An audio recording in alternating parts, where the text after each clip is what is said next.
वो नकाबपोश जो घाटी के पत्थरबाज कहलाते हैं? कौन है वो पत्थरबाज जो सुरक्षा बलों पर पत्थर चलाते हैं?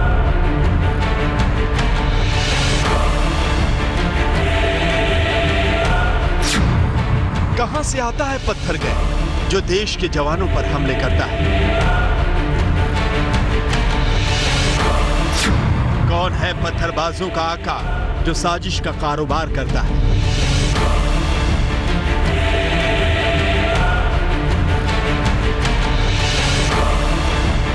आज तक के पास मौजूद एनआईए के 110 पन्नों का ये डॉजियर है जिसमें उन पत्थरबाजों की पूरी जन्म कुंडली तैयार की गई है। अब मिलेगा हर सवाल का जवाब।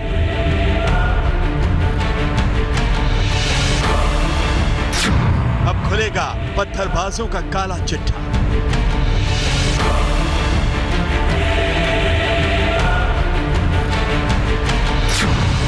अब होगा पत्थरबाजों का काम तमाम।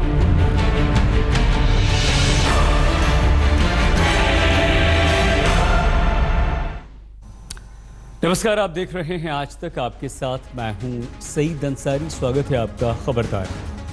कश्मीर की घाटी में पत्थर बरसाने वाले पाकिस्तान परस्तों के बुरे दिन आने वाले हैं। मोदी सरकार ने पैसे लेकर पत्थर बरसाने वाली ब्रिगेड की जन्म कुंडली तैयार कर ली है और जल्द ही इन शैतानों की मरम्मत शुरू होने वाली है।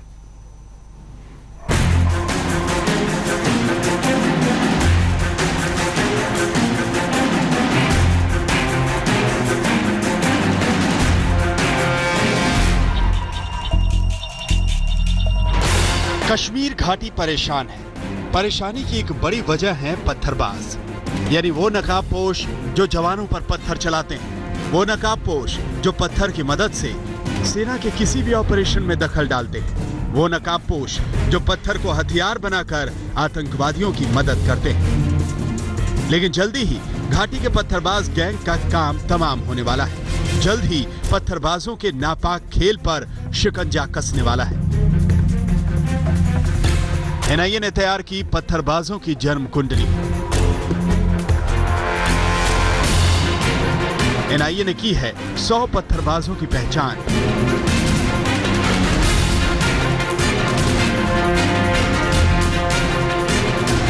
एनआईए के डोजियर में पथराव गैंग का कच्चा चिट्ठा।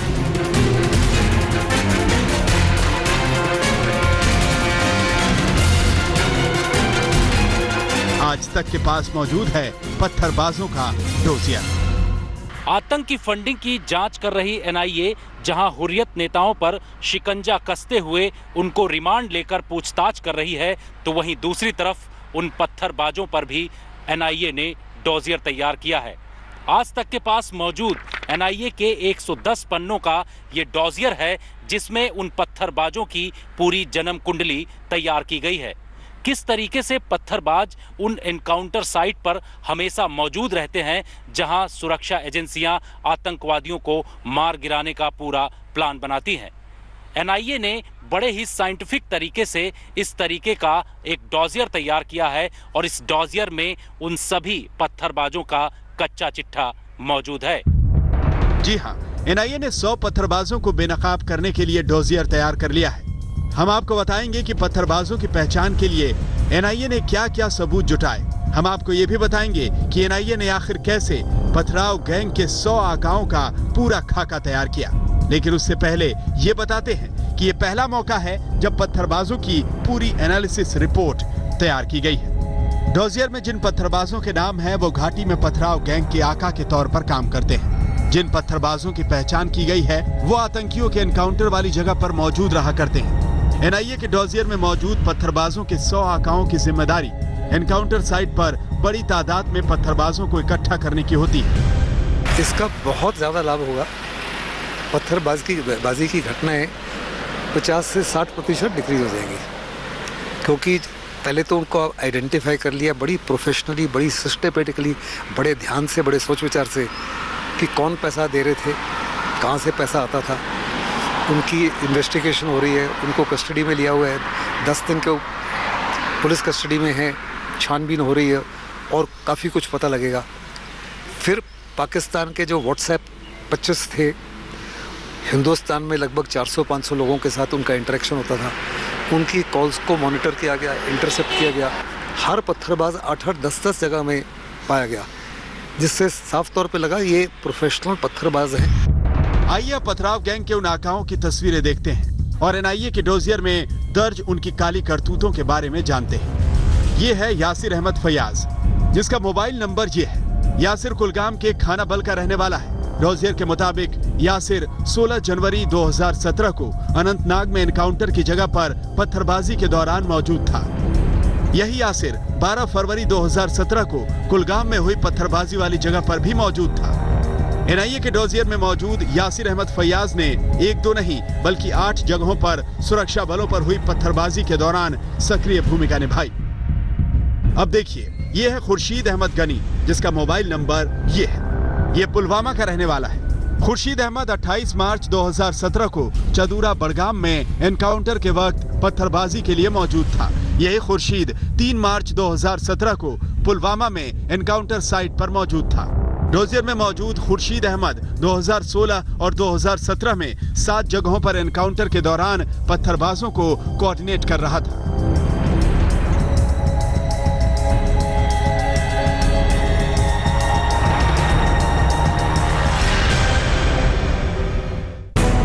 डोजियर में मौजूद खुर्शीद अहमद 2016 और 2017 में 7 जगहों पर एनकाउंटर के दौरान पत्थरबाजों को कोऑर्डिनेट कर रहा था।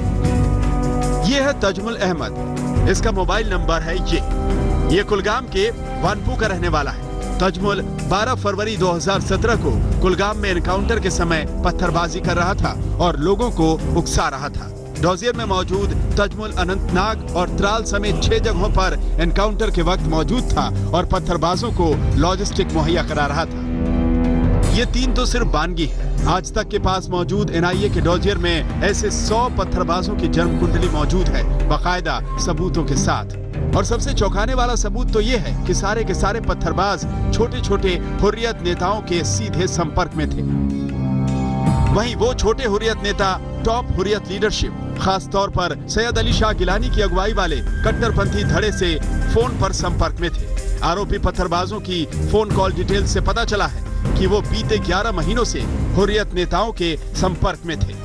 ये हर सिक्योरिटी ऑपरेशन में जब इनकाउंटर हो रहा है तो बहुत बड़े पैमाने पर सिक्योरिटी फोर्सेस के ऑपरेशन में दखल देते हैं। सामने टेररिस्ट फायर कर रहे हैं, पीछे से ये उनको पत्थर मार रहे हैं और इन्हीं की बदौलत अनेकों बार जो टेररिस्ट हैं वो एनकाउंटर साइट से बच निकले हैं, जो देश के लिए और कश्मीर की सिक्योरिटी के लिए ठीक नहीं है।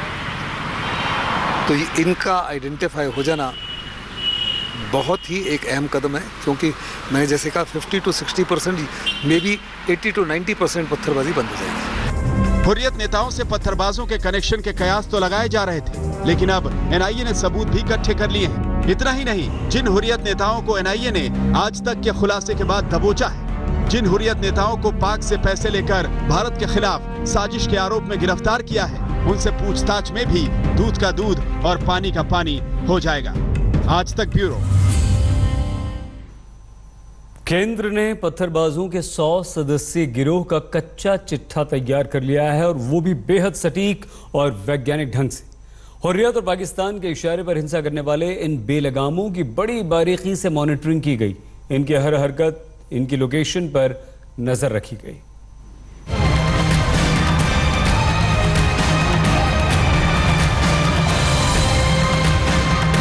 घाटी से जब भी पत्थरबाजी की तस्वीरें सामने आई, धुंधला चेहरा ही सामने आया।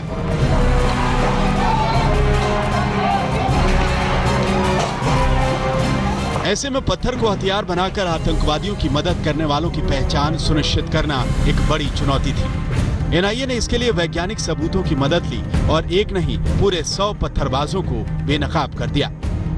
आतंक की फंडिंग करने वाले आकाओं की जांच करने के साथ ही एनआईए ने पत्थरबाजी करने वाले गैंग लीडरों की भी लिस्ट बनानी शुरू कर दी थी।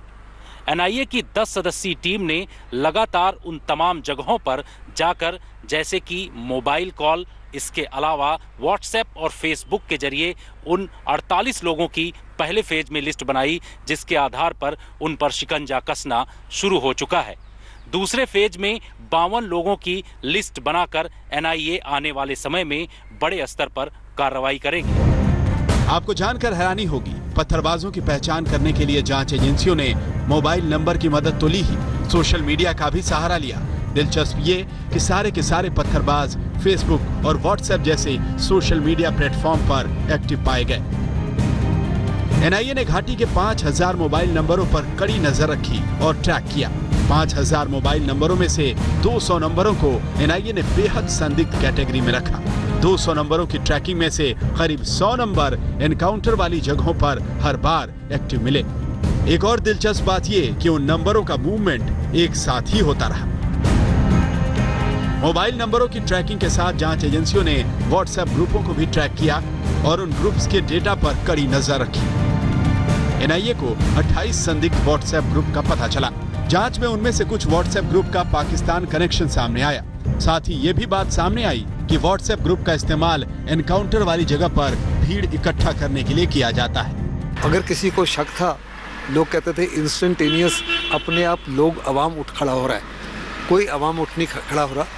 ये प्रोफेशनल पत्थरबाज हैं जो पैसा ही लेके अपने आप को भी मालामाल कर रहे हैं और दूसरों को भी कुछ पैसा देते हैं। इनको भी दबोचा जाएगा, कुछ के खिलाफ कार्रवाई होगी, कुछ जो ज़्यादा में इंस्टेंसेस में इन्वॉल्व नहीं है उनको वार्निंग दी जाएगी और उनके ऊपर कड़ी निगरानी रखी जाएगी कि आंधा काम करने से फिर स्टेट जो है कुछ भी कर सकती है, और वो कुछ भी कर सकती है। बेस्ट है कि उसको एम्बिगुअस छोड़ दिया जाए ताकि the fear of the unknown हो। एनआईए की जांच में पत्थरबाजी का पाकिस्तान कनेक्शन तो सामने आया है, साथ ही पत्थरबाजी के लिए फंडिंग का भी खुलासा हुआ। जांच एजेंसियों के मुताबिक अलगाववादी नेता पत्थरबाजों को फंड मुहैया कराते हैं ताकि वो उन जगहों पर हमारे जवानों को पत्थर मार सकें जहां आतंकियों के खिलाफ एनकाउंटर चल रहा होता है। यानी घाटी में पत्थरबाजी के खेल के पीछे कोई और नहीं बल्कि अलगाववादी, वही अलगाववादी जिन्होंने आज तक के कैमरे पर पाकिस्तान से पैसे लेने की बात कबूली है और जिन पर अब एनआईए का शिकंजा कसता जा रहा है। जितेंद्र बहादुर सिंह, दिल्ली, आज तक। सुरक्षा एजेंसियां हमारी एक नहीं बल्कि दो मोर्चों पर देश के दुश्मनों की बाहें मरोड़ने की तैयारी कर रही हैं। पत्थरबाज ब्रिगेड के साथ ही उनके आका यानी कि हुर्रियत का भी पूरा हिसाब किताब किया जाएगा। हुर्रियत के नेता नईम खान के घर की तलाशी में टेरर फंडिंग के सबूत एनआईए के हाथ लग चुके हैं, जिससे आतंकवादियों से अलगाववादियों के कनेक्शन का प्लान भी साफ हो जाता है। नईम खान, शाहिदुल इस्लाम, बिट्टा कराटे, पीर सैफुल्लाह, अल्ताफ फंटूश, अयाज अकबर, मेहराजुद्दीन कलवल, ये देश के उन गद्दारों के नाम हैं जो खाते तो हिंदुस्तान का हैं लेकिन काम पाकिस्तान के लिए करते हैं। पाकिस्तान से पैसे लेकर कश्मीर घाटी में साजिश का कारोबार करने वाले ये अलगाववादी खुद को हुर्रियत कहते हैं। इन अलगाववादियों के मंसूबे किसी से छिपे नहीं, करतूतों को लेकर भी शायद ही शक होगा, लेकिन अब इनके काले चेहरे के पुख्ता सबूत भी मिलने लगे हैं। आज तक ने जब खुलासा किया कि अलगाववादी पाकिस्तान से पैसे लेकर कश्मीर में काले खेल के मास्टरमाइंड बने बैठे हैं, तो एनआईए ने जांच तेज की। अलगाववादियों के घर और दफ्तर पर छापेमारी हुई तो आतंकवादियों से कनेक्शन का कच्चा चिट्ठा भी खुल गया। कश्मीर घाटी में हो रही आतंक की फंडिंग के मामले में हर रोज नए खुलासे हो रहे हैं। आज तक के पास मौजूद लश्कर तैयबा के ये लेटर हेड, इसके अलावा लश्कर और हिजबुल मुजाहिदीन की चिट्ठियां भी मौजूद हैं, जिसमें साफ तौर पर यह बताया गया है कि नईम खान और शहीदुल इस्लाम जैसे हुर्रियत नेता किस तरीके से आतंकियों को बाकायदे फंडिंग करते हैं। आतंकी 7 से 10 हजार रुपए चिट्ठी लिखकर नईम खान और शहीदुल इस्लाम से मांगते हैं और ये दोनों हुर्रियत नेता वो 7 से 10 हजार रुपए हर रोज आतंक फैलाने के लिए उनको दिया करते हैं। एनआईए इनसे लगातार अपनी कस्टडी में लेकर पूछताछ कर रही है और आने वाले समय में इसको लेकर और भी खुलासे हो सकते हैं। जरा इस लेटर हेड पर नजर डालिए, यह लश्कर तैयबा का है। इस लेटर हेड को एनआईए के नईम खान के घर से बरामद किया गया है। इस पर कुछ भी नहीं लिखा।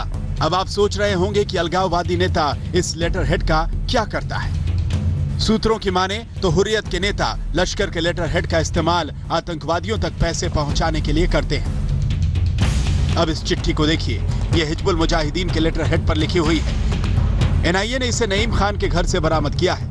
उर्दू में लिखी इस चिट्ठी में हिजबुल मुजाहिदीन का आतंकवादी घाटी में आतंक फैलाने के लिए आर्थिक मदद मांग रहा है।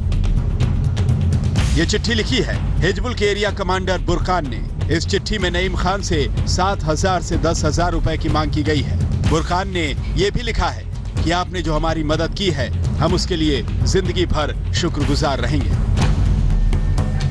घाटी का अलगाववादी चेहरा शाहिदुल इस्लाम भी एनआईए की गिरफ्त में है। जब एनआईए ने शाहिदुल के ठिकानों पर छापेमारी की तो वहां से भी एक चिट्ठी बरामद हुई जो लश्कर के कश्मीर कमांडर की ओर से लिखी गई है। यह आतंकी शहीदुल इस्लाम से 5,000 रुपए की मांग कर रहा है। इतना ही नहीं, लेटर हेड पर लिखा है कि लश्कर का हेड ऑफिस मुजफ्फराबाद में है। ये एनआईए के लिए बहुत अहम है, क्योंकि बाद में सारे केसेस तो आप लॉ ऑफ द लैंड के मुताबिक चलेगा। कोर्ट्स को पुख्ता एविडेंस चाहिए। ये तमाम पुख्ता एविडेंस है। पाकिस्तान की तरफ से पैसा आ रहा है, पुख्ता एविडेंस ही किसके पास पैसा आ रहा था, किस तरीके से आ रहा था। और ये लेटर हेड ये इनके घर से मिलने से ही दर्शाते हैं कि ये आगे इसको कैसे दुरुपयोग कर रहे थे। एनआईए के मुताबिक चिट्ठी से एक बात साफ है कि हुर्रियत नेता सीधे फोन पर लश्कर के कमांडर से बात करते हैं और जब फोन नहीं लगता तो लश्कर के एरिया कमांडर हुर्रियत नेताओं से लेटर लिखकर आतंक के लिए पैसे मांगते हैं। जितेंद्र बहादुर सिंह, दिल्ली, आज तक। जम्मू कश्मीर की मुख्यमंत्री महबूबा मुफ्ती का बेसुरा राग जारी है और अब महबूबा ने सीमा पार से कारोबार शुरू करने की फिर से दलील दी है। अलगाववादियों से सहानुभूति तो महबूबा पहले ही जता चुकी हैं। महबूबा के ये बयान और ये स्टैंड बीजेपी को बेचैन और परेशान करने वाला है। एक अजब पहेली है कश्मीर में बीजेपी और पीडीपी का रिश्ता। जरा सा मौका मिलता नहीं कि दो दोस्त दलों की वैचारिक दूरियां छलक कर बाहर निकल आती हैं। जुमे को मोहतरमा महबूबा मुफ्ती ने हुर्रियत के हक में कुछ अच्छे विचार व्यक्त किए थे। आज उन्होंने पाकिस्तान से कारोबारी रिश्ते की गांठ मजबूत करने की ख्वाहिश का खुला इजहार कर दिया। अगर कोई गलती मुजफ्फराबाद रोड से होती है तो उसको बंद करने की गलती नहीं करनी चाहिए, नहीं करनी चाहिए, नहीं करनी चाहिए। ये बात होने नहीं देंगे हम और रास्ते खोलने के हक में हैं। महबूबा मुफ्ती धीरे धीरे पीडीपी के कोर मुद्दे उछाल रही हैं। पाकिस्तान से कारोबारी रिश्ते पर बंदिश केंद्र सरकार ने लगाई, वो उसे फिर से शुरू करने की दलील दे रही हैं। हुर्रियत पर शिकंजा केंद्र ने कसा। महबूबा को केंद्र का एक्शन बेमतलब लग रहा है और अब तो वो खुलकर कश्मीर के विशेषाधिकार का बचाव कर रही हैं। Let me tell you, let me share something with you कि 35A के साथ छेड़छाड़, ये जो साहब मेरे पास सामने बैठे हैं या मैं बैठी हूँ, जो वहां पर हमारी पार्टीज जो वहां नेशनल फ्लैग को लेके खड़े होते हैं, सारे रिस्क के बावजूद हमारे वर्कर्स, इनके भी हजारों की तादाद मारे गए, हमारे भी मारे जाते हैं। तो मैं ये बताने में मुझे कोई गुरेज नहीं है कि उस झंडे को कांधा देने वाला कोई नहीं होगा। Let me make it very clear. तो क्या मान लिया जाए कि पीडीपी और बीजेपी के बीच तो डाल डाल में पात पात की दौड़ चल रही है? अगर ये सच है तो ये कैसी दोस्ती है जहां दो दोस्त एक ही क्रीज में बल्ला घुमा रहे हैं, इस बात की फिक्र किए बगैर कि उनके बल्ले से पार्टनर का सिर फट सकता है या खून बहता है। आप ये भी कह सकते हैं कि ये श्रीनगर की सियासत की सुंदरता है, जहां सत्ता के दो पार्टनर अपनी अलग अलग विचारधारा पर कायम रहते हुए भी कॉमन एजेंडे पर कदम बढ़ा सकते हैं। लेकिन जरा सोचिए कि अलगाववाद, कारोबार, आतंकवाद पर जब घर के भीतर ही घमासान दिखेगा तो पड़ोस में बैठे दुश्मन का दिल कितना गदगद हो रहा होगा। दिल्ली से इल्मा हसन के साथ आज तक ब्यूरो।